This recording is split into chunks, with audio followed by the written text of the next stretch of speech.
Well, good morning, everybody. Is it warm enough for everybody? Do we need to turn the heat on? Not hardly. I appreciate y'all coming this morning, and I guess Marty's still at home recovering, so appreciate him asking me to help out, cover him this morning. I guess we're just kind of taking it topic by topic until the Revelation quarter starts next month. And this morning, the funny thing, about 2 weeks ago, we were in Arkansas visiting some family I've got back there. I've got one aunt left, and so we went back and I said, we're going to come Saturday evening. We'll go to church with you Sunday and visit for a couple days. And she said, okay, but she goes, I'd really like to worship at this small congregation about an hour and a half away where I used to stop in and visit when I was taking care of my brother, my uncle. And I said, okay. She goes, and after that, we can just drive into town and visit some of your cousins. I said, okay. So we drove there that Sunday morning, and my cousin was using Google Maps to try to find the way to the church, and we pulled in right as services were supposed to be starting. There was only about 10 cars in the parking lot, and we got out, hurried through the parking lot, rushed through the front door, and there's not a soul there, not a soul in the auditorium. And she goes, well, I guess they're still in class.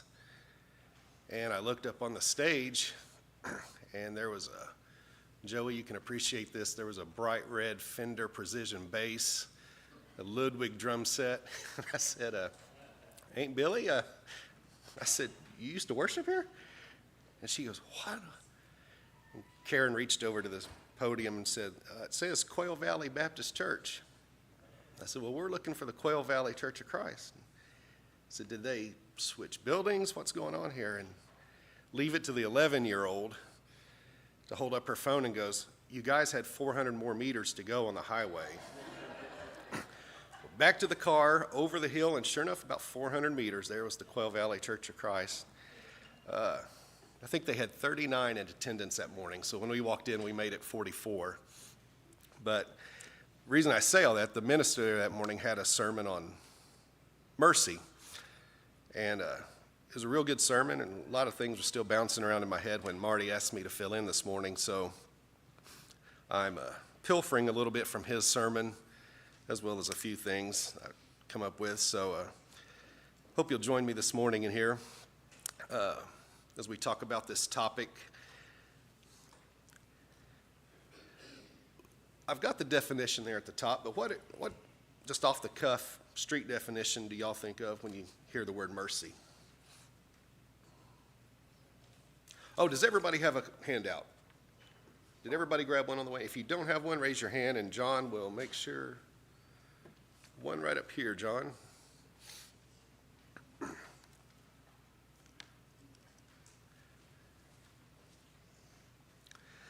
The official definition that I found, compassion or forgiveness shown towards someone with whom it is within one's power to punish or harm. A lot of times you see it compared with the word grace, and there is, I think, a slight difference in those terms. I've always heard, and let me know if you disagree with this or if you do agree, whatever. Mercy is not receiving punishment, even though it's what? Deserved, right. But grace is receiving a what?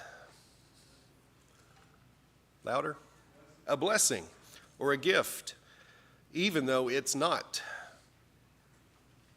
what? Deserved, right. I'll give you hints. The same one as the second blank up above. You know, you think of mercy, you think the old boy that goes before the judge, and he's facing 20 years, and he pleads mercy to the judge. Hey, judge, I'm sorry. Here's why I did it. I shouldn't have done it.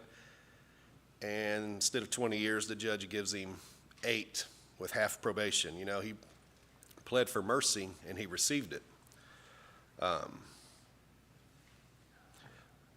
What's an example, though, of grace? A gift that we receive even though we don't deserve it.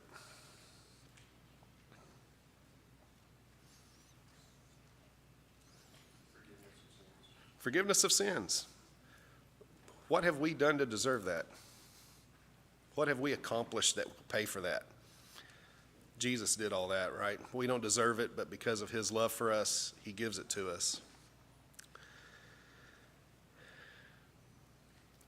I think a lot of times of the game, I'm sure, especially if you had siblings, you can relate to this. Do you ever play a game with your older or younger siblings where you interlocked your hands with one another and then you start squeezing and turning and twisting? What's the name of that game called? Mercy. How does that game always end up?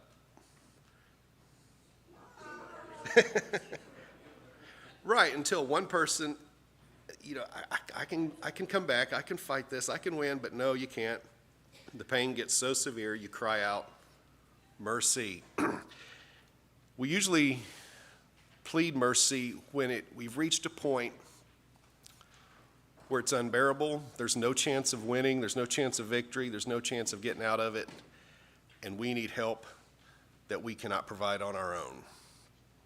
It's just like the handheld game. Life is just like that. Wouldn't you agree? So why should we be merciful? I've got a few points here, and at the end of each of these points, you'll see some scripture in parentheses. If I could have some volunteers volunteer for these. The first one, Matthew 5:7. I kept most of them, I think, to 1 or 2 verses. Mike? Second one will be Hosea 6:6. Any volunteers? Thank you, Robert. Number 3, Colossians 3:12 through 13.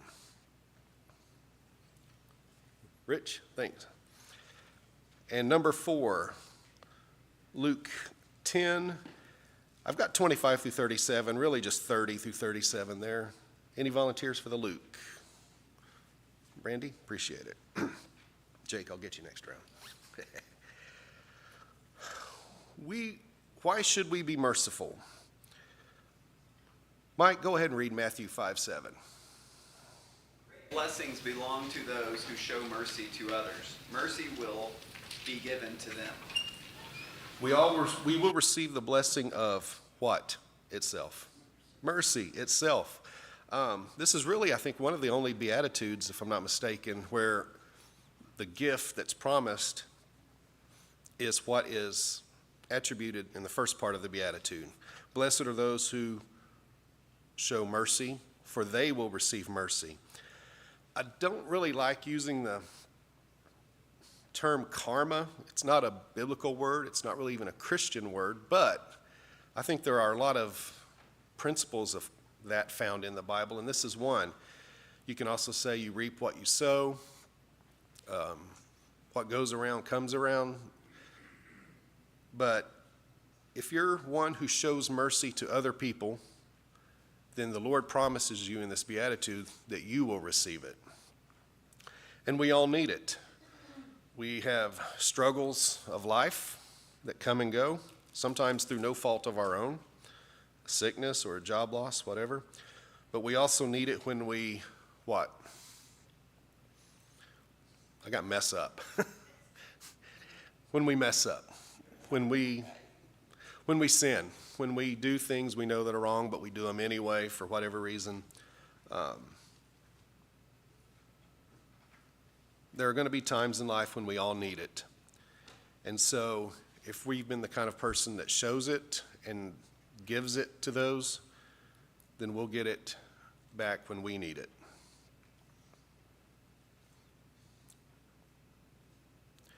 Number 2. Hosea 6:6. Who had Hosea? I've already forgotten. Rob.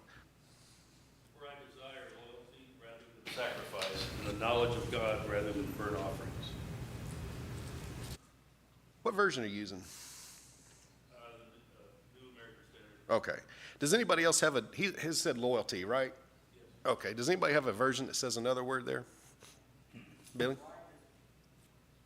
I desire love and Love and not sacrifice. Mercy. That's the thing. A lot of these passages use different words for mercy. Some will use compassion. That was the first I'd heard of, loyalty. But God desires mercy from his people more than what? Sacrifice. Now, if you go through the book of Leviticus, chock full of all the different sacrifices God wanted. And so it's not to say that the sacrifices, the worship is not important, but there is something more important than that God desires. And he desires an attitude, a feeling that's not in the, in the law, and it's mercy.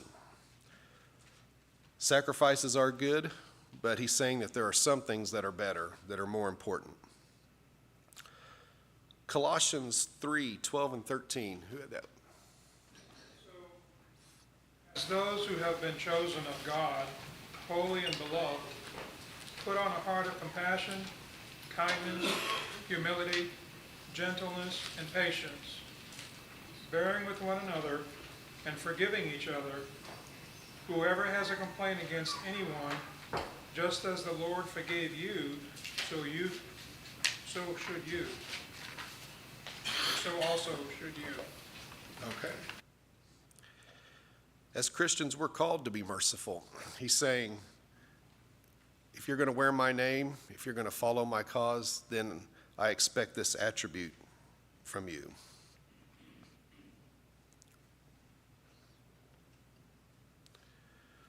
Luke chapter 10, 30 through 37. Jesus replied and said, "A man was going down from Jerusalem to Jericho, and he encountered robbers, and they stripped him and beat him, and went away leaving him half dead. And by coincidence, a priest was going down on that road, and when he saw him, he passed by on the other side. Likewise, the Levite also, when he came to the place and saw him, passed by on the other side. But a Samaritan, who was on a journey, came upon him, and when he saw him, he felt compassion. And he came to him and bandaged up his wounds, pouring oil and wine on them, and he put him on his own animal, and brought him to an inn, and took care of him. On the next day, he took out 2 denarii and gave him to the innkeeper, and said, 'Take care of him, and whatever more you spend, when I return, I will repay you.' Which of these 3 do you think proved to be a neighbor to the man who fell into the robber's hands?" And he said, "The one who showed compassion to him." Then Jesus said to him, "Go and do the same." Okay, your version said compassion there. Some versions say mercy. Again, they're used interchangeably. We all know this as the parable of the Good Samaritan. But the guy asked before this parable, he said, "Who is my neighbor?" And Jesus relates this parable, and then he goes, "So who was the neighbor to this man?" And he said, "He's the one who showed mercy, showed compassion." What are some things that the Good Samaritan did that showed mercy? What are some of the actions he did? Took care of him. Specifically, what did he? He bandaged him and cleaned the wound. Direct care, right. He didn't hire it out or assign it out. He did it himself. What else? Direct physical care. Future needs. Future needs. He said it's going to require some care beyond what I can give him right now, but he funded that. What else?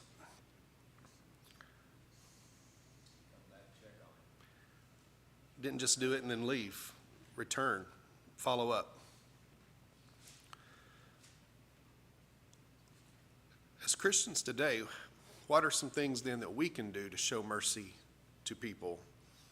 Not necessarily that fall victim to bandits on the road, but yes. Yeah, I think the passage you had in Hosea kind of is the key to all of this. Is that word that the brother over there had is loyalty, that some have is mercy, that other have is love. It's the Hebrew word chesed, which is like that is a word we don't have an English word for it. It's loving kindness is kind of the closest we can get. And God, in his old covenant relationship with people, was that towards Right. Jesus is the embodiment of chesed, loving kindness. And this parable that he's talking about here is undeserved, unexpected chesed, loving kindness towards someone that had no relationship.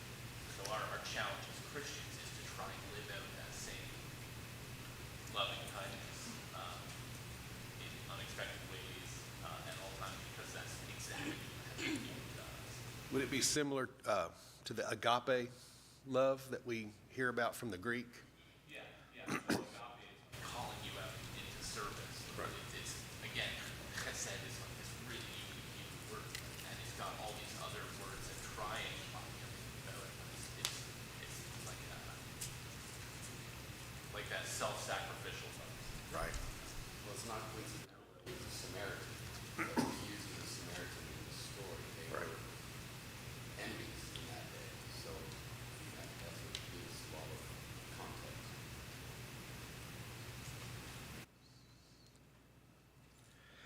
I put 4 spots there, and there was actually a 5th one I forgot. And it was because, why should we be merciful? Because mercy is an attribute of God and an attribute of Jesus. If you think back in when Jesus was doing a lot of the healings, going around from town to town, Matthew chapter 17, there was a father of a boy with seizures. Matthew chapter 9, there were 2 blind men. In each of these cases, the people did not approach Christ saying, heal my son or heal our blindness. They said, Lord, have mercy on us. That was their request, have mercy on us. And so, what did Jesus do? He just turned and walked away? No, he healed them. He gave them what they needed. That act of kindness you were referring to. And so, a 5th point I would put there is because mercy is a godly attribute.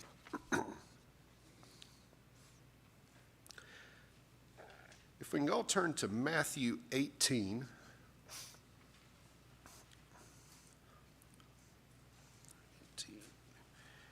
Chapter 20, or chapter 18, verse 22.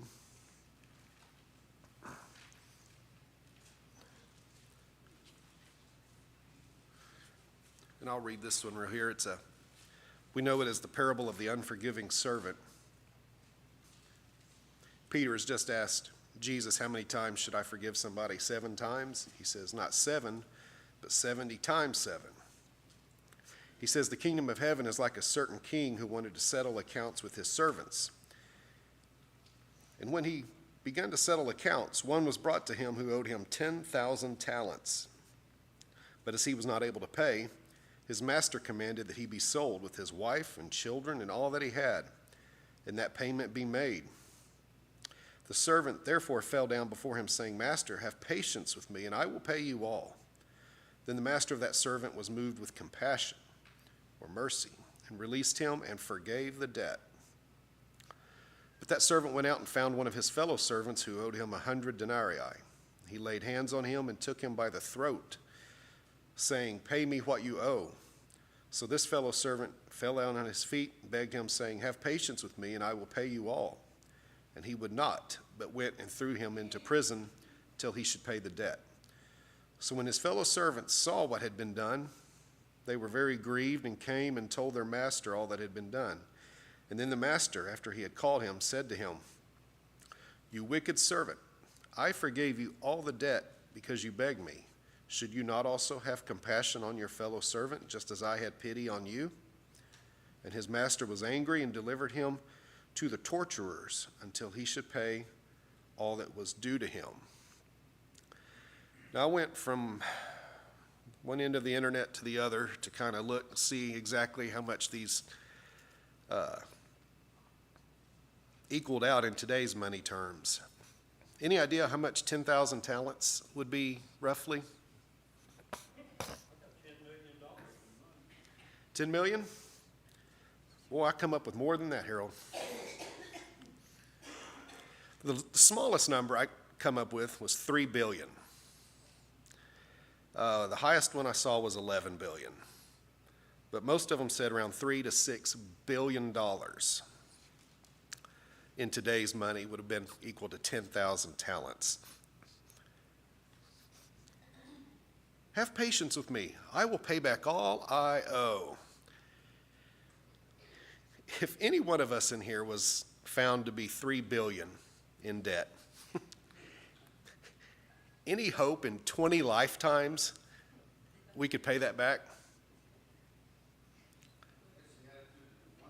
Back if you'll have patience, instead of just writing it off. Right. 3 billion, I mean, we hear that with the government, you know, this budget was so many $1 billion, we just kind of now accept it. But when you actually get on the calculator and add in your current wage today, and then figure out how many years it would take to get 3 billion, it's quite a few lifetimes. It's unpayable. Why are you even getting down asking for mercy? It's undoable. Impossible. It's really impossible. But what did the master do? The debt was what? He forgave the debt. You know, he didn't put him on a payment plan. He didn't put him on a payment schedule. He didn't, well, instead of 10,000 talents, we'll make it 1,000 talents. You know, that would have been great. That would have been an act of mercy right there. But he forgave the debt. Now, I don't know what, this is just a parable. It didn't really actually happen. But it'd make you wonder what a guy did to get that far into debt. But he forgave the whole thing. It never happened. Don't worry about it. I think they used that money to show, he was trying to show his followers what mercy really was. I mean, they probably couldn't imagine 10,000 talents. Right. Just like we can't imagine 3 billion. Yes. So the mercy to forgive that would probably make them guess. Just like, well, what started all this? How many times should I forgive? 7 times? No, 70 times 7. And I don't think he meant 490. He And that's just to tell us that we should forgive limitless. no limit. Exactly, no limit. The second servant, 100 denarii. The all-wise internet told me it was anywhere between $6,000 and $11,000. Now, is that possible to repay? My guess is probably most of us in here have probably had a debt somewhere in that neighborhood, and that's a good car loan right there, right? That's doable. But the wicked servant didn't allow for any mercy, even though he could have probably been paid back this in a short amount of time. So what's the spiritual parallel with this servant, or these two servants?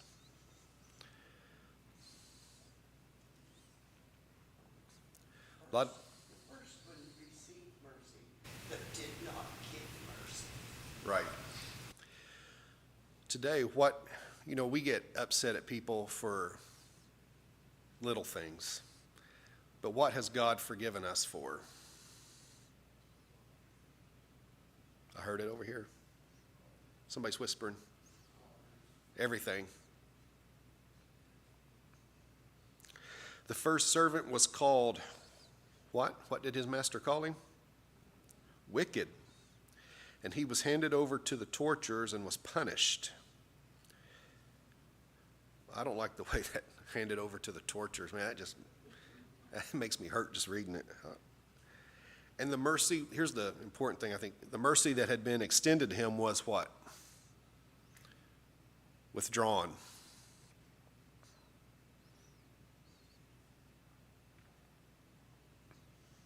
It's kind of a sobering explanation of what God expects from us.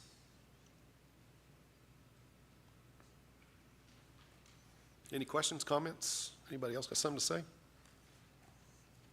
Well, I think it highlights how angry it makes the Lord for if he sees his children who have experienced the mercy, have experienced the love, not the one that's out in the world, not the one that's lost, not the one that hasn't experienced that. He didn't have wrath for the second slave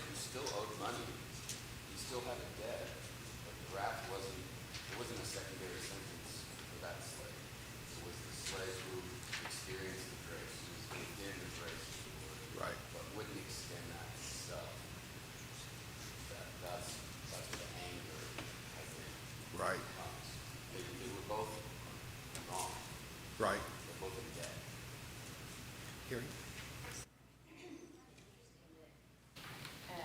They didn't, and we don't either, on a daily basis, translate that ultimate mercy to the little things.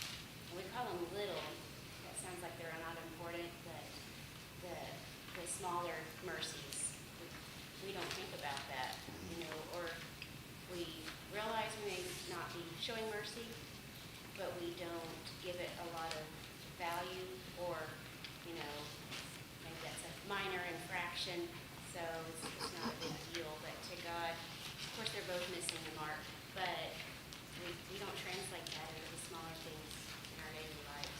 But Right. obviously, we see how God views that. He does see it.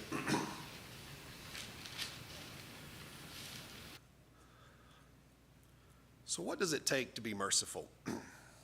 If you sit down one day at home and think, I need to work on being more merciful, what are some things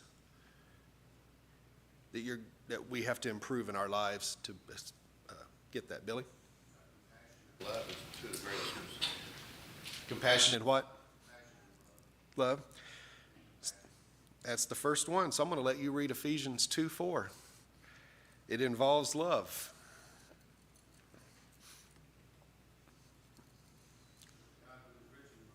His great love was where he loved us. Exactly. It's going to involve love. And we all know that that's not the warm, fuzzy feeling of love that we're used to. It's more like the word that this gentleman right here described, the Hebrew word, the kindness. Yeah. Hased.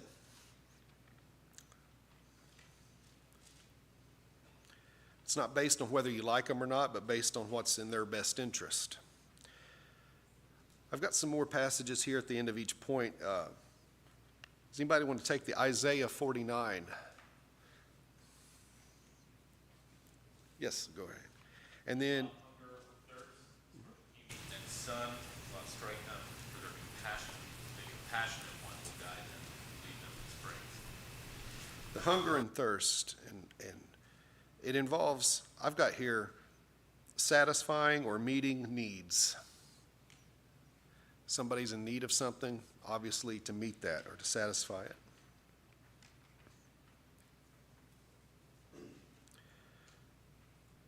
Do I have a volunteer for Daniel 9:9? Yes, go ahead. All right. To the Lord our God belong compassion and forgiveness, for we have rebelled against him. It involves mercy and what? Compassion and what? Forgiveness, what we just talked about in the parable, the unforgiving servant. We might have to do some introspect. Are we a forgiving person? Is there anything that we're holding against our brother? In fact, what does Jesus say?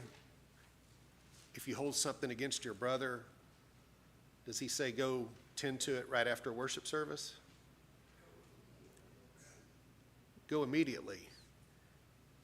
The two of you go handle it immediately before you even come into the auditorium, so to speak, to use today's vernacular. That's how important it is to Christ, to be forgiving and settle that disagreement or whatever. Psalm 51:1. This is the very first verse of David's prayer after he's been caught with Bathsheba. Does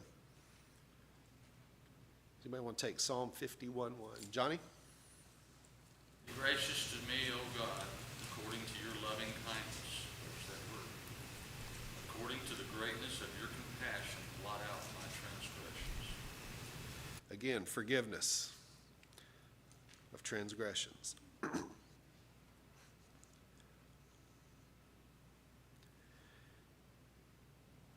Luke chapter 6, 35 through 36, 2 verses. Mike, can you do it again? Thank you.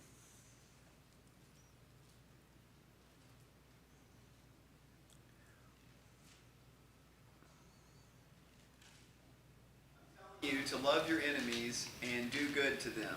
Lend to people without expecting to get anything back. If you do this, you will have great reward. You will be children of the Most High God. Yes, because God is good, even the people who are full of sin and not thankful. Give love and mercy the same as your Father gives love and mercy. All right, it involves the love of enemies. We go back to, like Paul mentioned with the Good Samaritan. The Samaritan and the man he helped on the road, under normal circumstances, would have never even looked at each other.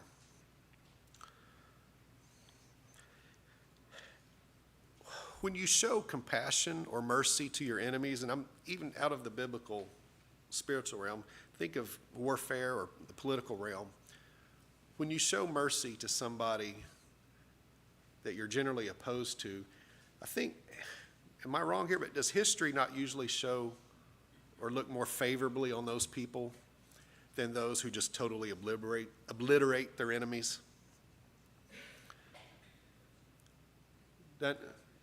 It does.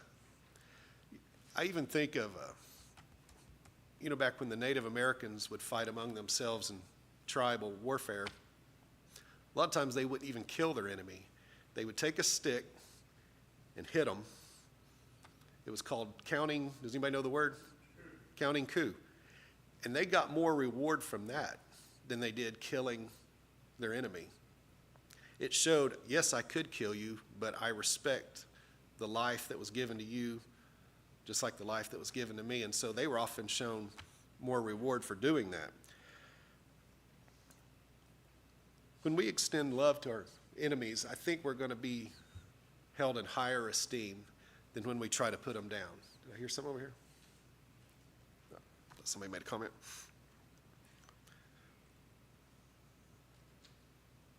The last one there, it involves what? Luke 18, 9 through 14. Could I have one last volunteer? Jake? Thanks. And he also told this parable to certain ones who trusted in themselves, and they were righteous, and viewed others as contempt. Two men went up into the temple to pray, one a Pharisee and the other a tax gatherer. The Pharisee stood and was praying thus to himself, God, I thank thee that I am not like the other people, swindlers, unjust, adulterers, or even like this tax gatherer. I fast twice a week, I pay tithes from all that I get. But the tax gatherer, standing some distance away, was even unwilling to lift up his eyes to heaven, but was beating his breast, saying, God, be merciful to me, the sinner. I tell you, this man went down to his house justified rather than the other. For everyone who exalts himself shall be humbled, but he who humbles himself shall be exalted. Thank you. So the last one there, what does it involve to be merciful? Humility. And again, it goes back to the hand game we were talking about at the beginning. When, like this guy here who's praying, beats his breast, says, have mercy on me, a sinner. It's like the hand game when you're being twisted and pushed back. You're at the point of no, you have nothing to offer to get out. Yes, Jamie? What was the second blank in question number 1? It involves satisfying and meeting needs. Oh, number 1, you said? We will receive the blessing of mercy itself. Struggles of life, problems of life, and we need it when we mess up, when we sin. Is that what you needed? Okay.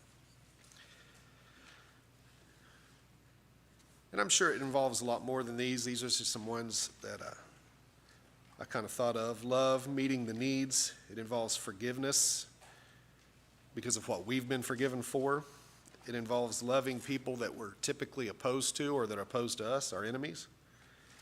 And it involves humility.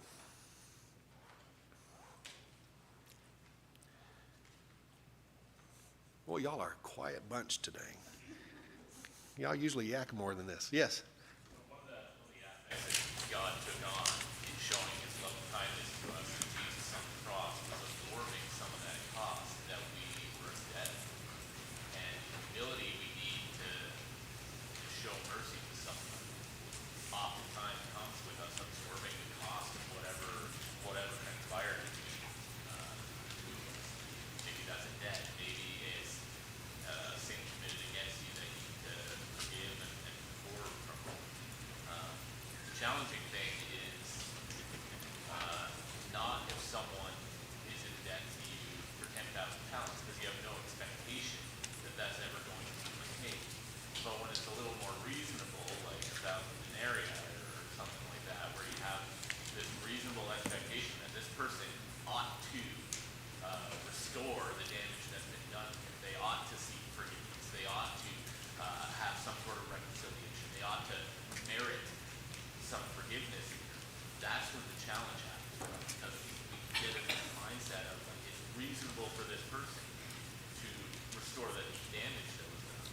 Why are we not merciful at times? Selfish? What was that? Anger? Greed? Bob? And part of this, I'll answer that question also, but I was just thinking, earlier you asked, what can we do, for each other as we're going through this? And as I've been thinking about all the different terms that we've used in this study, selflessness comes to mind. In every one of those, there's an aspect of selflessness. And we need to be looking out not for our wants, desires, and needs, but for everyone else's wants, desires, and needs. And the beautiful thing is, while you're looking out for their wants, desires, and needs, they should be looking out for yours. So it's kind of like a woven cloth. Everything is wrapped around each other. And though you are a single thread through there, you are tied to each other and have that whole fabric. And I think that's what the basis of this is that we need to be selfless toward one another and looking out for each other's best. And then all these things will go away. It probably does all boil down to looking more at me than others that I should be. You're right, selflessness. Don? And we didn't talk to God about this a lot, but we talked about the Samaritan. And everything we looked at today looks like, well, I need to be a complete pacifist if I really follow all this. But we know, or some of us, or I don't know what your beliefs, personal beliefs are, but most in here that I know aren't complete pacifists. Okay, we're going to protect ourselves. We're going to do some things that completely seem to contradict the paradox of what all that we read today. And I'll just give another example. Every one of us gives some sort of reason to either to ourselves or to God. I don't know if we talk directly to God about this, but you walk by, you see the homeless person. I really need help. Oh, that guy's probably lying. We say that to ourselves. Do we tell God that? Do we tell ourselves that? We move on. We give him a little bit of money. Do we take him home, put him in our house, and give him the spare bedroom? Say, hey, how can I help you further? And can I give you some extra money? And I mean, I'm just playing the devil's advocate here. That's what that's what we're saying. We know. I don't know of anybody that's done that. Picked up a homeless person or a homeless lady. You see a lady with 2 kids. That might be a little more. I could be a little more lenient to them. How far are you going to go to help that person? A couple dollars and then move on. Are you going to take him somewhere like the Samaritan did and make sure he's okay and did all that he did? I'm not saying I got an answer for this. I'm just saying I do what I do personally, and I talk to God a lot about these things a lot. And everything we dealt with here, am I being merciful here? If I see a Mexican coming here illegal, oh, that's illegal. They should be all sent back. Well, if I was a Mexican in Mexico and I had the opportunity to come here because one administration says, hey, let them all in, and I got the opportunity, why wouldn't I take that rather than live in poverty when I got the opportunity here? Now, I know some of them are evil and some of them are not. They're just wanting to work. But I'm just talking about when you talk about ethics and the ins and outs, there's a bunch there. And all I know how to do with it and deal with it right now is talk to God about it. Say, oh man, here's the situation. What are you going to do? This is as far as I want to go, God. Even when I give money, I don't look at the 10%. It's like, well, if I go 10%, well, 10% I'm doing good enough. Well, if you don't live that, well, you can say, well, if I don't have that maximum or that minimum I've got to do, well, it could be 20, 30, 40, 50, 60% of your income, and you could live on a lower level if you want to. I just tell God about all these things and that thing and everything. This is all I'm willing to do at this point. Merciful to me, if you want to get me further along, I need you to sanctify me and purify me as I walk my walk. I mean, I'm just giving the nuts and bolts of how I do all of this, because I don't think I live up to all of this. And so I just kind of want to throw that out there, that I'm sitting here, I believe in all that mercy. I do, and I know I need it. And I continually ask for mercy every day, and His continued grace and continued sanctification in my life. But I'm not going to get this all at once. It's like a process for me. I kind of ramble, but that's as far as Well, I think we can use several scriptures to come to a logical conclusion. The